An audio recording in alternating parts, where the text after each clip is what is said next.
Welcome back, fellow mobile gaming fanatics. On MyTyme, this is NHL Supercard 2k17, and the event is over. Yes, I'm doing this video, and it is Saturday morning. As you can see, the event has ended, and let's just rewind a bit to Wednesday. I click on this little, should we say, envelope up here, which is one of the new, in inverted commas, features introduced to the game, so it can show the bulletins that they will give you.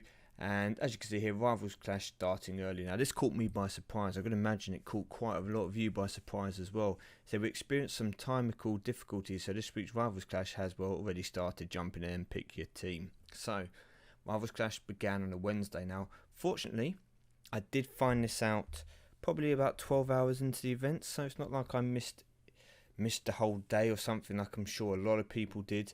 So managed to get in there and play for the rewards. I haven't done a video. You can see I finished 94th, so I got the reward. I haven't done a video during this time because I kind of wanted to, but I haven't been playing this too much. I've been trying to grind it a little bit, and now I've just basically played this evening to make sure that I get the card. So rather than taking time out to do videos and blah blah blah and potentially miss out, as you can see I was quite close when we come to collect rewards in a moment, I decided just to focus on the game this time. So if we come in, 6,475 points. Now originally I thought about 5,500 would be enough to get this reward, but as it turns out, no, it wouldn't have been. So I set the target at 6,500. It meant me getting a few more credits than I wanted to, and I probably would have missed out if I hadn't have got them. But still, let's go to Leaderboard. Let's have a look how people done. Now I'm going to quickly go over the Leaderboard. We'll go over the top ranks, forget myself for now, and top 15, then we'll come down and see who kind of finished on the cutoff for that reward. So we've got Original 6, Hey Dude, good to see you back at the top again. He was a bit of a sleeper for a while, always hanging around 6th, 7th, 8th in this ranks, obviously made a push towards the end. TJ123, La Flama Blanca, got Anthony Flashai, Roman, Avechi Mighty, hey again dude, up there as usual. Winterhawks, HL15, Arton, Michael Keith, Connor, Balfi, got Igwig, Honza, Crosscheck, Big Cowbear, Carpanium, Big Black Jr., Raining, RJ Silver, Mr. Clean, Kabaji, TDH11, how's it going dude, Nick Cat 8. Then we come into the 26 to 100 lot when you've got Kakaroto, Motherluckers, Ice Snow Wowzers, Dacho Man, Snow Miser, Capel, Jeff Woodchopper 467, hey dude, good to see you there, 6,900 points. So not, you know, if you look here, actually the top 25 wasn't a million miles away, was it about 8,000 you needed for that? Bit more, no, sorry, I've gone too far, haven't I? So around here, yeah, 8,000 would have got you that, so I could have technically pushed for the top 25, but I'm not too worried at the moment. Come back down to Alex Ninja, Luke, Cover, Tommy Webber, Cameron, Kana, hashtag 88, Monkeyfoot, Too Sweet, Jack, Alpina Rapids, KP6250, Ate01, good to see you there, Ate, glad you got it dude. The Fat Boy, Raymond 1507, Brandon, and Nate 17 the Great. I'm going to come back to my rank. There were a few people who I have seen have missed out on the list here, and as I just scroll down to where I was, there was a couple of guys, I can't remember their names, which were actually in the top 5 or so for a while, and if I saw the guy's name I would have said yeah, that was it, but then it looks like they got to around the 6,000 point mark and stopped playing, so they probably did just enough to get themselves into this rank a bit higher up, but you know, did the work early on, which I could probably try and do, and then gave up. So now we come here, and if we just have a look, 6,441 was the final rank, with Randall Pink there falling out at 6,429. Now not quite as close, so DKK10 here 6,405, can't complain as much. It's not one of those 1 point scenarios where I said you get angry, get onto Cat Daddy. So congratulations to everyone that did get into the top 100. Now I did go for the Calgary Flames, but they didn't win. So if you click on claim rewards, overall you can see there's only 860,000 games played. So if you wanted to try and get the top 100, it wouldn't have been too hard a grind. I mean, obviously, yes, I got it, but I didn't have to do a huge amount of work for it. Okay, yes, I did use some titles, which would have helped, but you know, what can I say? That I knew I was going to have to if I wanted to try and get this a card. So Dustin here we go. Right, I'm going to guess it's something like I want to say buy, but it seems too easy to be buy. So that, like befugling, something like that. But I think we'll just stick with dusting for the moment because it's probably going to be easier. So we've got that duplicate defender, which is awesome because there's two defender slots. So they're obviously getting more defenders to fill them. Defenders, good priority here. Can always have two good defenders. No problems with that. No problems with getting a couple of those at all. I can keep them single for a while if I wanted to, or make the pro. I'm obviously going to go into the pro. Now, something that I want to show you guys, which you have probably all noticed if you have the event cards, which has been a change recently, is the event cards now will say their event on them. So Rival Clash, for example, here it has a special little caption up in the top left hand corner compared to as you go see the normal cards. And as we scroll down here, same thing with these Rival Clash cards. So not only just a slightly different design and structure, but it also says Rival Clash now, so they actually stand out, where previously, and you can check these in some of my previous videos, that they would be, these cards would just look like your regular legendary cards. So it's good to see that they've added some kind of distinguishing factor to these cards, so you can tell them out whether it was actually saying the event or whether it had a different background or something to it. Glad to see that. I think that's a really, really, really, really good addition. Now, I did get another skating, well no, so I got a stick handling pull during this, and I got one epic pull, so I got nothing of any note. This whole thing, I got another epic pull, and it was Ryan McDonough. So I got all these singles here, which I've been training. Oh, sorry, I lied. It was Mark Sheffield or Sheffelli. This was my pull. Did I get two then? No, Ryan McDonough was out my. I think that was my last season reward, wasn't it? Yeah, so I've only got one epic pull here, so nothing of any real note to shout about. But the deck is improving. So what we're going to do? Well, we are 700 games away from quick game, which is going to be another legendary single card into the deck. We're in a season which is coming towards the playoff periods, and we're ranked second at the moment, so there's a very good chance we're going to be able to get to the finals and get ourselves potentially another 2 epic cards, or hopefully at least one more epic card, and maybe a pro if we're very, very lucky. And then we can also push our way into our first legendary season. So the team's starting to build a bit. We'll go and have a look at that in a moment. First of all, let's come to my cards and let's see if we can train up these cards to make the pro straight away. Now, I'm going to very quickly just see kind of how much these guys give. So we'll throw in Brian Little for the moment because I'm not really going to be using him going forward. So that's almost finished, which is pretty cool. We'll go to this, where's number 2? All the way down here. We go to the second one, do exactly the same. Not going to probably fill up quite as much because Shane guts to be here. Is not quite as trained up, so we will just quickly throw in the train all ability, which is miles easier now. Load of those. Where we're going to get to, not much differences there. Okay, so what instead I'm going to do is I'm going to train these and then come back and show you the card fully done.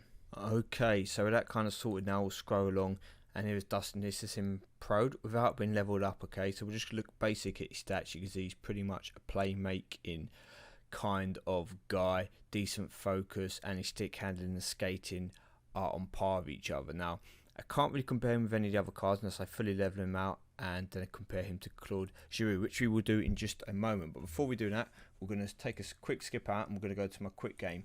Now, this was the lineup that I have ran for the, what was it called? Rivals Clash that we just had. That's the one.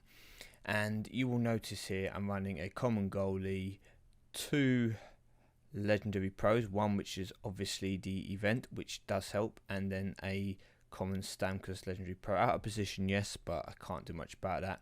Then I was also running 2 of the epic cards as basic and a fully pro'd epic pro in the defense position. Now what this does, this has kept me in legendary tier, which meant I could still get legendary board pulls, but it also meant that I should pretty much win 95% of the games, which I did. In fact, I'd say I won more than 95% of the games. There are other people using this kind of strategy, and you may have seen it if you were out there just playing with your team and trying to play +5s or +10s if you had the hot streaks on and coming up against people with pros and tiers above you. The idea of this is called, it has different names, but a lot of people refer to it as like 3-man banding or 4-man banding kind of. The idea is that you're going to basically have a few cards in your deck which are going to be there to be sacrificial lambs, and you're going to have a couple of cards which are going to win for you. So now I'll come up against them. This isn't really a fair kind of fight, but I will show you the idea of what would happen. So obviously I have a very, very weak goalie, so the idea is that I will lose the goalie match each time and I will try and win the other 2 periods. So when the team comes up, the idea is I throw the goalie out along with one of my weak cards, so hopefully the opposition draws out 2 of their better cards. So here we go, 2 epic pros are pulled out. Then for the 2 remaining matches, I would throw out my strongest card to take the second period, and then if it's a dual match, here we go, I've got 2 cards here to take the third period. So what this does is allows me to win 2 periods to 1. So for example, in this occasion 5-3. What that means is for Rivals Clash, it means I get 2 board picks, not 3. So while you may now say that yes, you don't have to go all the way back to your card catalogue because you can just click quick train if you want to with your cards, you're still going to have to collect 3 cards, which is going to be more time consuming than collecting 2 cards. So we'll play with HMYT here as well, just to give you a better idea. Somebody who's probably using the same strategy I was just using in his Rivals Clash. So as we come to click here, the same idea again, goalie perfect, throw away the goalie, throw away another card. Here we go, we've pulled out 2 legendary pros, exactly what this is exactly the same tactic that I was using in my Rivals Clash, using 2 cards there to get the job done. Then we come out, we can use our card that will be up against a regular, here you go, regular legendary. Then we're going to be probably coming up against a couple of common cards or uncommon cards to finish off the bout.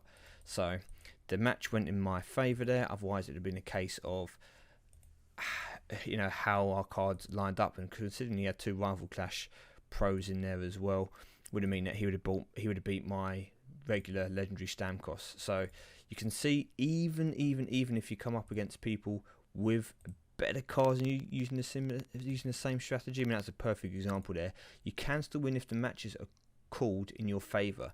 So key points of this strategy for future, and also if you want to try and win exhibition games as well. If you're not worried about picks, if you want to just keep getting wins, you can use this. You want to be near the bottom of a tier. So for example, if you're in legendary, or if you're in epic, or if you're in ultra rare, near towards the bottom of your tier. You don't want to be up to the top, because you're going to get people in the tier above, and you're also going to get people with similar decks to yourself. You want to get people who are just in the low end to middle of legendary when it picks you your +5 matches, and your odd one that are then just in legendary plus or epic plus, etc. is the same. You've got a chance to beat them still because you've got some very good cards. Now, the idea is not to drop yourself down. If you don't care about the picks, then fine, drop yourself down into the tier below and just go for the grind. Because obviously, if you get the top cards, so in this example, if you were to get a couple legendary cards and you're actually only in epic tier, then it's worth sacrificing a couple of epic pulls to have allowed 2 epic pros, to say epic pro, ultra rare single, ultra rare pro, common goalie, and to be in the bottom of ultra rare tier. That would be completely fine, because you're going to get 2 legendary cards, 2 event legendary cards, which are obviously going to outweigh as a pro any kind of couple of epic pulls that you would have got just by playing in epic tier. So there is no harm in dropping down if it means that you can win for an event like this. Now, I wouldn't recommend doing it in the actual exhibition games, because you want to be in as top tier you possibly can, and you might as well then put yourself as high up as you can, because obviously being in legendary plus or legendary plus plus will increase your chance of board pulls. Okay, and I'm back after an edit because things were not going particularly well when I was trying to level up this Dustin Baifugliane card, and we're back with him actually leveled up, and these are his overall stats. Now I've done it by rating so you guys can see that he's technically a slightly better card than the Claude Giroux. These are the only 2 event cards that I have, so I can only compare these 2 cards next to each other, but he's fractionally better Now if we look at the difference, you can see his focus beats Claude and his playmaking beats Claude, but he loses in stick handling and skating. So on first glance it's 2 for 2. But the reason why Dustin, I think, is a better card is because he will, let's say with no enhancements, okay, he will win the focus and he will win the playmaking match each time. Now, if you notice, there are his two best stats. If you take a look at Claude, his two best stats are playmaking and stick handling. So you think, so his best stat he can't beat Dustin in. Now, if we come back and have a little look at the bottom, Claude has a playmaking plus 30 to the team. So he can boost his playmaking, which still without enhancements doesn't let him beat Dustin in playmaking. Now Dustin can do minus 30 skating to the opposing team. Now that doesn't bring his skating above Claude's, but it does only put a 13-point gap. And now why that is interesting is because if you were to add enhancements to Dustin, for example, if you were to put some skating enhancements on him and your opponent leaves Claude's skating up, so let's just say your opponent decides to work on his playmaking and his stick handling with his two enhancement slots, and you put one skating enhancement, as long as it's like a decent skating enhancement, so epic or above kind of thing, you need to be looking at, I think even Super 8 gives you 15 points, but let's just go a little bit more. Let's just say you put like, I don't know, ultra rare and epic skating enhancement on him, because it's a legendary card, you're going to use some of your better enhancements.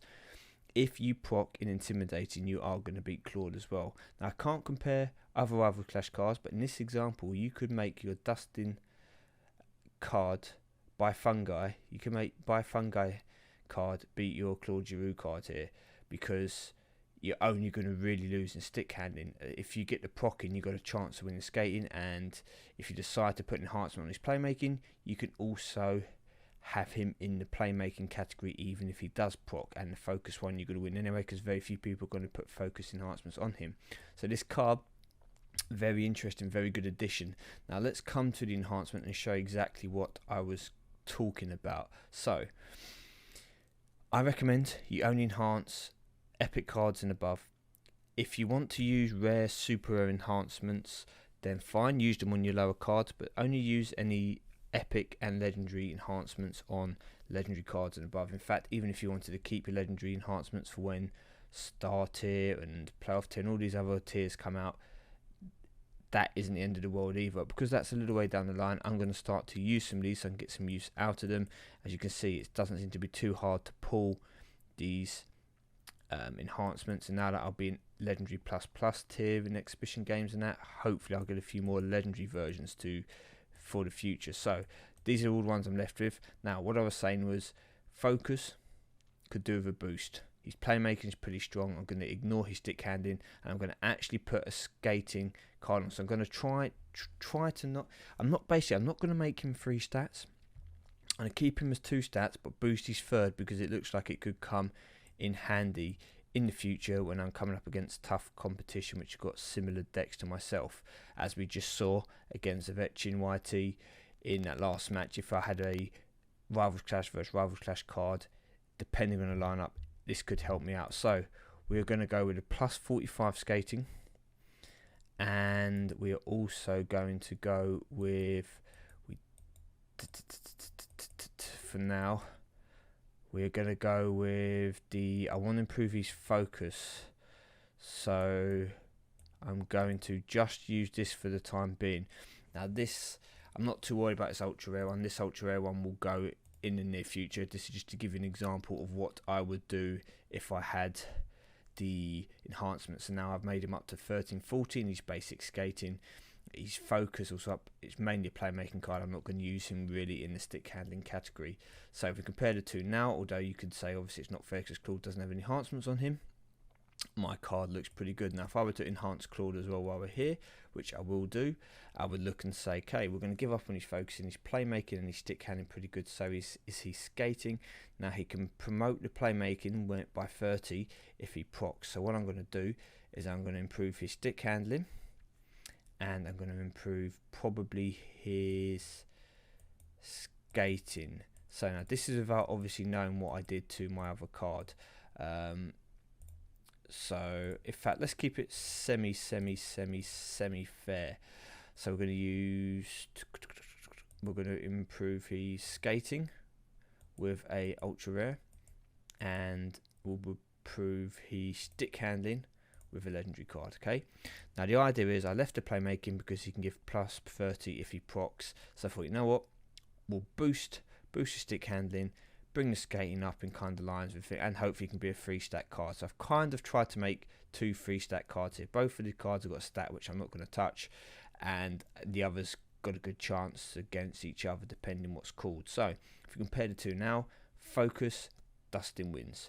Playmaking, Dustin wins. Stick handling, Giroux wins. Skating depends on the proc. So in general, Giroux will win. But hey, as you can see, if that minus 30 comes in, Dustin gets to win. And that's kind of how I leveled them both without, you know, knowing what I was going to do. So yes, don't get me wrong, Claude will win in stick handling, skating the majority of the time. But obviously on those occasions where 2 stats are called, if skating is called with either playmaking or focus, Dustin wins because he's got the bigger overall advantage. So that was my theory with those cards. There we go. That's that done. I'm going to stop rabbiting about that. I'm going to show you that my quick game deck is now going to look like this. So we're running with those 2 pros, 2 event pros, the normal legendary pro, and some cards just to keep myself a legendary plus for now. There is no point me pushing myself right up to the top of legendary plus because it's not going to improve my pull rate.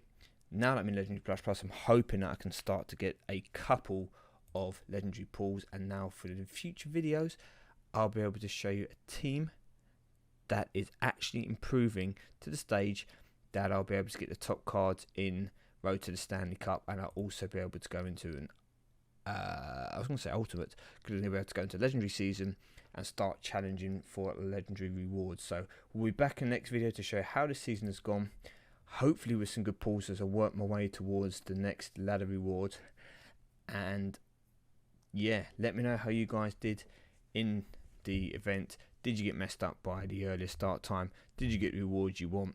And let me know how your decks are going. I said I've been out for a little while, but hopefully now it's starting to come together as we're approaching those 4,000 games, and maybe we'll be able to start doing well in those Road to Stanley Cups, and I'll be able to show you a full lineup of event cards in the near future. Thank you for watching, everyone. I've been MyTyme, and I'll see you all soon.